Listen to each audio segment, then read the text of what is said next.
Daily. Taste the Daily. Chennai Kannagi நகரில் தமிழக அரசு நகர்ப்புற வாழ்விட மேம்பாட்டு குடியிருப்புகளில் கஞ்சா புழக்கம் தலைவிரித்தாடுவதாக குற்றச்சாட்டு எழுந்துள்ளது. கண்ணகி நகரில் உள்ள நகர்ப்புற வாழ்விட மேம்பாட்டு வாரிய குடியிருப்புகளில் அடித்தட்டு மக்கள் அதிகமானோர் வசிக்கும் நிலையில் அங்கு கஞ்சா மற்றும் போதைப் பொருட்களின் புழக்கம் அதிகமாக உள்ளதாக அப்பகுதி மக்கள் குற்றம் சாட்டுகின்றனர்.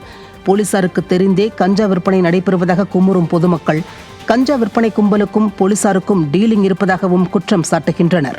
குடியிருப்புகளில் வசிக்கும் பெரும்பாலான அடித்தட்டு மக்கள் கஞ்சா போதைக்கு அடிமையாகி வருவதை தடுக்காமல் பொம்மை முதல்வர் கோமாவில் இருப்பதாக குற்றம் சாட்டிய பொதுமக்கள் இரும்பு கரம் கொண்டு ஒடுக்குவோம் என முழங்கிய பொம்மை முதல்வர் போதைப் பொருட்களை ஒழிக்க துரும்பை கூட கிள்ளி போடாதது ஏன் என கேள்வி எழுப்பியுள்ளனர்.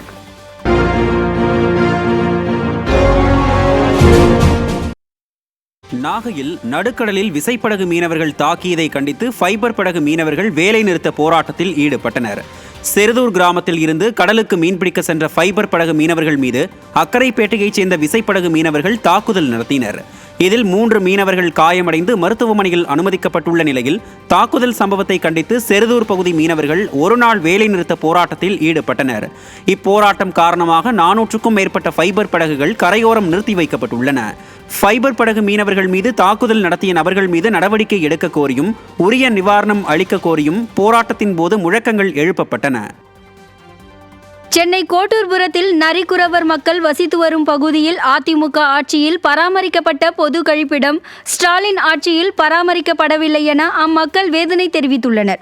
கோட்டூர்புரம் பகுதியில் அதிமுக ஆட்சியில் கட்டப்பட்ட பொது கழிப்பிடம் முறையாக பராமரிக்கப்பட்டு வந்த நிலையில் 2021ஆம் ஆண்டில் ஆட்சிக்கு வந்த ஸ்டாலின் அரசு அரசியல் காழ்ப்புணர்ச்சியோடு பொது கழிப்பிடத்தை பராமரிக்காமல் அலட்சியமாக இருந்து வருகிறது. கழிப்பறைக்குள் தண்ணீரின்றி சுகாதார சீர்கேடு விளைவிக்கும் வகையில் புழுக்கள் பெருகி அவல நிலை உள்ளதால் சுமார் 1.5 கிலோமீட்டருக்கு மேலாக நடந்து சென்று இயற்கை உபாதை கழிக்க வேண்டி உள்ளதாக அப்பகுதி பெண்கள் வேதனை தெரிவித்துள்ளனர். திறனற்ற ஸ்டாலின் அரசு அடிக்கடி அமைச்சரவையை மாற்றினாலும் மக்கள் அடிப்படை நலத்திட்ட அவலங்கள் எதுவும் மாறவில்லை என அப்பகுதி மக்கள் குற்றம் சாட்டியுள்ளனர்.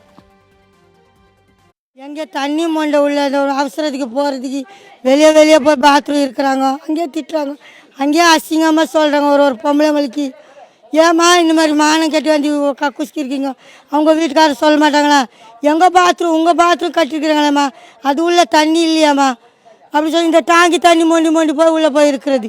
இந்த தண்ணி சாப்பாடு ஆக்கலாமா இல்லை குடிக்கலாமா? ஒரு நேரத்தில் அவசரத்தை குடிக்கிறோம், சாப்பாடு ஆக்குறோம்.